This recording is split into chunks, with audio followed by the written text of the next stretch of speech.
abad ke-6 dicatat, anak-anaknya semuanya dicatat. Abad ke-7 Ahmad bin Isa dicatat, anak-anaknya semua dicatat. Tidak ada nama Ubaidillah.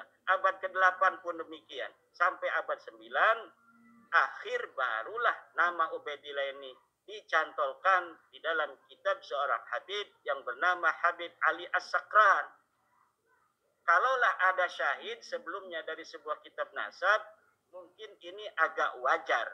Tetapi kita telusuri tidak ada kitab nasab yang mensyahidi daripada pencatatan dari Habib Ali As-Sakran pada tahun 895 ini. Adapun kitab-kitab nasab yang sekarang ada dari mulai abad 11, abad 10, abad 12, abad 13 mencatat dalam kitab nasab daripada Ba'alawi tersambung kepada Rasulullah itu karena memang sudah ada pendahuluan daripada Habib Ali As-Sakran ini.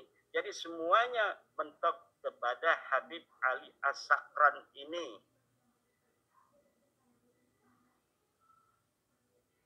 Oke, Kiai Imad, untuk verifikasi nasab, kan banyak polemiknya. Tidak harus dengan kitab nasab, tetapi ada dengan cara lain. Katakan dengan manuskrip keluarga. Manuskrip keluarga seringkali tidak dipublish dalam bentuk kitab. Ini bagaimana ini, Kiai? Kalau manuskrip itu ada, yakin itu manuskrip sudah dikeluarkan. Umail Abbas itu sudah pergi ke Yaman, sudah pergi ke Turki, sudah pergi ke Yordan, sudah pergi ke Saudi untuk mencari manuskrip-manuskrip walaupun hanya manuskrip keluarga. Kalau betul ada nanti kita verifikasi. Ayo kita uji bersama di lab bersama-sama. Kita lihat dia manuskrip tahun berapa, kertasnya kertas apa.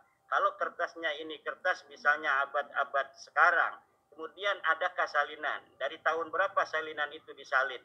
Kemudian salinannya disalin dari tahun berapa? Ini akan kita bisa verifikasi. Kalau memang ada, saya yakin itu semua tidak ada. Karena Habib Ali Zainal Abidin pernah memperlihatkan sebuah manuskrip yang katanya ini adalah naskah keluarga, tidak dipublish. Tetapi naskah ini tidak berani untuk dikeluarkan. Karena memang naskah itu hanya jilidnya saja. Beberapa kali kita melihat kalangan mereka memperlihatkan jilid kitab, namun isinya tidak pernah dipublish, diberikan kepada kita untuk diuji bersama-sama. Sebuah dalil hanya bisa dijadikan dalil apabila dalil itu bisa diakses bersama-sama antara dua orang yang sedang mengkaji, orang yang berseterulah dalam tanda kutip.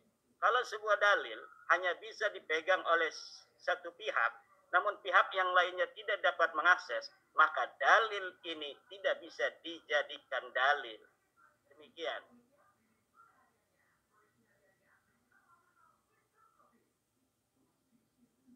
Baik, pemirsa dan Gus Romel, tadi sudah panjang lebar Kiai Imad memaparkan tempo hari itu ya. Ada beberapa hal tentang tadi kritik ke Gus Romel, bahwa Gus Romel sudah ke Jordania kemana gitu ya. Bagaimana hasilnya? Mungkin bisa dipaparkan Gus Romel, oleh Anda melakukan investigasi ke Yaman gitu ya, ke Arab Saudi dan lain sebagainya. Silakan Gus. Speakernya mungkin Gus. Oke, assalamualaikum warahmatullahi wabarakatuh. Waalaikumsalam warahmatullahi wabarakatuh. Audio aman ya? Okay. Aman Gus. Jadi gini, perkenalkan saya Rumel Abbas. Saya cuman peneliti biasa dan kebetulan itu punya 3 macam kredensi untuk menelaah sumber historis, karena memang historian entusias ya, histori entusias. Terus yang kedua, saya cuman punya kredensi sebagai mas-mas programmer gitu, yang kebetulan bisa bahasa Java, menguasai sedikit lah framework PHP seperti Laravel, terus Python juga, terus yang terakhir kebetulan memiliki kesempatan untuk melakukan penjelajahan lebih dalam.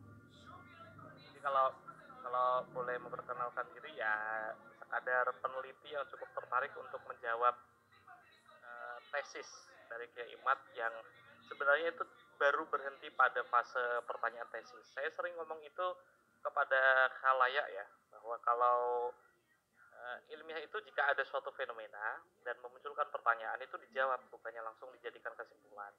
Sekadar contoh ketika tadi Imat mengatakan bahwa manuskrip yang dimiliki oleh keluarga, terus beberapa kitab itu sebenarnya udah mafkut. Beliau menyebutkan beberapa kitab seperti Tahzibul Ansab, Akilah atau Lidbiyah, terus Al-Majdi karya Al-Umari itu sebenarnya kan bentuk ekspresi Kiai Imad sepanjang yang dia tahu. Al-Ubaidillah ternyata cuma memiliki kitab satu saja, yaitu Tahzibul Ansab. Padahal sepanjang yang saya lacak, memang Al-Ubaidillah itu memiliki kitab atau produksi kitab lebih dari satu. Selain Tahzibul Ansab, ada Al-Hawi, terus ada Musajjar, entah itu bentuknya seperti apa, ada Mabsud juga, terus ada Muqaddimah, terus banyaklah, ada Al-Intisor, Libani Fatimah Al-Abror. Itu kan sebuah petunjuk dari Ya, tapi komparasi tahun kitab berapa zaman itu, atau Bos? yang mendekati dengan Ubaidillah yang mengkonfirmasi kalau dia itu memiliki kitab yang lebih dari satu. Iya, tapi Nah, tahun ketika berapa? seseorang sejak awal debutnya berusaha untuk membatalkan silsilah Ba'alawi tapi instrumen penelitiannya cukup kurang, maka tepat Ya, di waktu kitab itu saya berusaha untuk yang melengkapinya. lebih dari Pada satu itu dasarnya apa tahun yang saya lakukan berapa? itu kan melengkapi penelitian Kiai Imad ya. Kiai Imad baru selesai dengan pertanyaan tesis karena tidak ada eh, penyebutan Ubaidillah ibn Ahmad al-Muhajir dalam kitab Nasab. Itu kan seharusnya menjadi pertanyaan, kenapa tidak disebut? Memang apakah benar tidak disebut? Kalau memang tidak disebut, seberapa banyak kitab yang kita miliki, seberapa banyak manuskrip yang sudah ditelaah, dan kira-kira daftar kitab yang sudah ditelaah apa saja? Kalau Kiai Imad itu kan bisa dihitung jari ya. Kalau Al-Ubaidillah cuma Tahzibul Ansab, terus Al-Umari cuma Al-Majdi, terus kalau Ibnu Tabadak berarti Muntakhilah atau Libya. Terus ketika kenapa beliau kok begitu menghindari Al-Janadi dari As-Suluk gitu, Baqatul Ulama wal Muluk gitu. Padahal laulat tarikh laju ilatil ansab gitu. Konsepnya kan ketika seseorang tidak mempelajari kitab sejarah, Al-Ubaidillah kitabnya sejarah, genrenya tuh bakot, maka kita tidak akan bisa melihat sebuah silsilah itu ya kita akan melihat sebuah silsilah itu cuma tumpukan nama-nama, tidak ada artinya. Nah, sejarah memiliki peran untuk itu. Nah, kepergian saya ke beberapa tempat itu sebenarnya kan untuk menjawab tiga hal ya. Itu yang kitabnya tadi soal Ubaidillah punya kitab lebih dari satu itu dijelasin dulu, jangan malah soal Anda pergi ke Tarim, Bos. Wah, ampun deh. Narkoba Internasional, saya ingat betul ya, Imad dan juga Radin Fakih itu ngomong kalau tidak ada satupun narkoba internasional yang mengisbatkan Ba'alawi. Yang kedua tentang beberapa tesis atau gugatan Kiai Imad itu saya hitung ada 12 macam. Jadi untuk yang kedua ini ada 12 macam. Lo terangin waktu kemana? Aduh, ke Arab sana lo. Kenapa lo nggak interview sama narkoba di sana? Ngedabru Ismail. Nah, apa yang sudah saya dapatkan di Jordan, di Turki, di Yaman, di Tunis, di Maroko. Memang Maroko belum saya datangi karena waktu itu sedang ada gempa, saya ingat saya itu ada sekitar 300-an korban di Maroko. Ini malah ngomongin gempa lagi.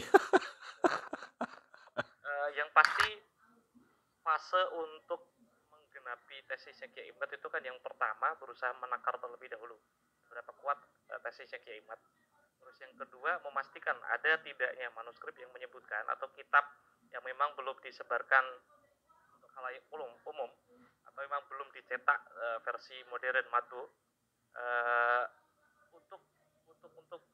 untuk mendapatkan itu memang perlu effort gitu. Ya, orang yang peneliti yang malas saja yang tidak memiliki effort untuk melakukan penelitian sedalam ini gitu. Jadi saya sudah mengantongi minimal 6 atau 7 informasi dari narkoba dari Tunisia, dari Maroko, dari Jordan, dari Mesir, terus dari Yaman juga, terus dari Iran, dan terakhir dari Irak. Bahwa tidak ada satupun narkoba internasional yang meragukan. Ya, tapi Anda mengantongin apa ini? Kalau cuma informasi lisan ya nggak bisa dong dipercaya. Nggak terkonfirmasi dong. Yang Anda kantongin itu mana? Wih, data yang Anda kantongin dari sekian negara itu mana gitu loh.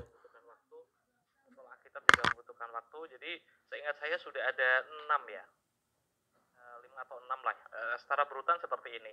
Kiai Imad memiliki tesis bahwa Ubaidillah adalah nama yang dibuat-buat oleh Ali As-Sakran dengan cara itu dari Al-Barqa Al-Musyiko. Itu cukup keliru jika disandarkan seperti itu.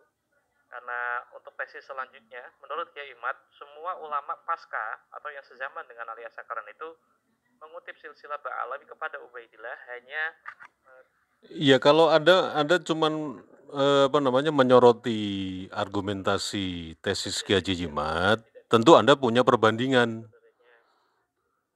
Perbandingannya mana? Ba'alawi dalam redaksi Al-Janadu terang banget kalau mereka itu termasuk keluarga biologis dari sebuah komunitas yang disebut dengan Alu Abi Alawi. Ya, meskipun kitab kita sama, tapi cara telah kita berbeda sehingga kesimpulan kalian berdua bisa berbeda. Tunjukin kitabnya. Tentang sensus dinasti yang rasuli. Saya ingat betul Kiai Imad itu berkali-kali ngomongin soal ini. Enggak. Aduh. Percaya diri jika di zaman itu sudah ada sensus oleh raja Gatel. yang tidak satupun menulis Ba'alawi. Ketika Anda membuka kitab itu dengan cukup teliti dan baca mukadimahnya di awal itu. Gatel, matiin aja dah. Muter-muter ngomongnya.